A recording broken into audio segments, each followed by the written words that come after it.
ডাকআউটের প্লেয়াররা জার্সি দিয়ে মুখ ঢাকছেন, ঢাকবেনই বা না কেন? এমন জেতা ম্যাচ কেউ হাতছাড়া করে? সুপার ওভারে বাংলাদেশের হয়ে প্রথমে ব্যাট করতে নেমেছিলেন সাকলাইন আর হাবিবুর রহমান সোহান। টুর্নামেন্ট জুড়েই দারুণ ব্যাট করতে থাকা সোহান দানিয়েলের করা সুপার ওভারের প্রথম বলে নিলেন সিঙ্গেল। টেইলে নামা সাকলাইন এক্সপোজ হলেন বটে, তবে এই ম্যাচ সুপার ওভার পর্যন্ত আনার পেছনে তো তার ভূমিকা ছিল যথেষ্ট। কিন্তু প্রথম বলেই আউট হয়ে গেলেন। তারপর জিসান আলম নেমে ওয়াইডে একটা বাউন্ডারিও পেলেন। সুপার ওভারের তৃতীয় বলে উড়িয়ে মারতে গিয়ে রোপ পার করতে পারেননি জিসান আলম। পাকিস্তান শাহিনকে টার্গেট ছুড়ে দেয়া গেল মোটে 7 রান।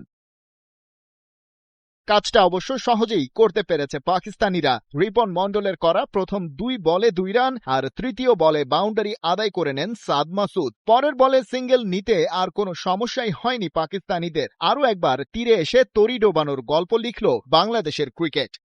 দিনের শুরুটা অবশ্য দারুণভাবেই করেছিল বাংলাদেশ এ দল। ওপেনার ইয়াসির খানকে রান আউট করে সাজঘরের পথ দেখিয়ে দেন আব্দুল গফার সাকলাইন। এরপর মোহাম্মদ ফাইক নেমে খেলতে পারলেন মোটে 2 বল। মেহরাবকে ফেরালেন ক্লিন বোল্ড করে। গাজী ঘুরিয়েও ডাবল ডিজিটে যেতে পারেননি। একপাশে ওপেনার মাস সাদাকাত প্রতিরোধ গড়েছিলেন, তবে দলীয় 49 রানে তাকে ফিরিয়েছেন জিসান আলম। সাদাকাতের ব্যাটে আসে 23।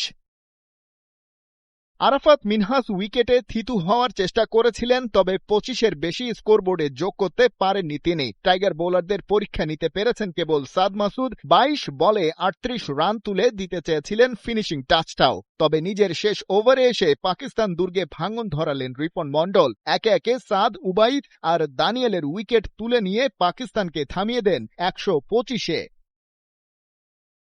জবাবে বাংলাদেশের অ্যাটাকিং শুরু হলেও একে একে উইকেট হারাতে থাকে তারা। একপাশে হাবিবুর রহমান সোহানকে রেখে ফিরে যান জিসান আলম, মাহিদুল অঙ্কন, ইয়াসির আলী আর ক্যাপ্টেন আকবর আলীও। কেউ পাননি 2 ডিজিটের রান। 17 বলে 26 করে সোহানও ফিরে গেলে চাপে পড়ে যায় বাংলাদেশ। তবে ম্যাচের টার্নিং পয়েন্ট হয়ে দাঁড়িয়েছিল রাকিবুল হাসানের সাথে সাকলাইনের পার্টনারশিপ। সঙ্গী মেহরবের ইনিংসটাও কম গুরুত্বপূর্ণ নয়। রাকিবুলের সাথে তার পার্টনারশিপটাই ম্যাচের এই ছবি আঁকতে পুরো দমে কাজে এসেছে। মোট 3টা বাউন্ডারি আর একটা ছক্কা মেরেছিলেন রাকিবুল, তবে তার 21 বলে 24 রান তুলে দানিয়েলের বলে আউট হওয়ার পর নিভু নিভু বাংলাদেশের আশার সব প্রদীপ।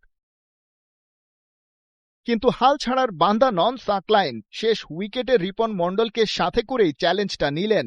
শেষ বেলায় জোড়া ছক্কা হাঁকিয়ে 12 বলে তুললেন 16 রান। টাইগারদের শেষ ব্যাটার রিপনেরও এলো একটা ছক্কা, আর সেই সুবাদেই পাকিস্তানের 125 রানের বিপরীতে নির্ধারিত 20 ওভারে ওই 125ই তোলে বাংলাদেশ। তবে সুপার ওভারটা আর নিজেদের করে নিতে পারেনি আকবর আলীর দল। Pakistan Shaheens Asia Cup rising স্টার্সের চ্যাম্পিয়ন। আকবর আলীরা ফিরছে রানার্স আপ হয়েই।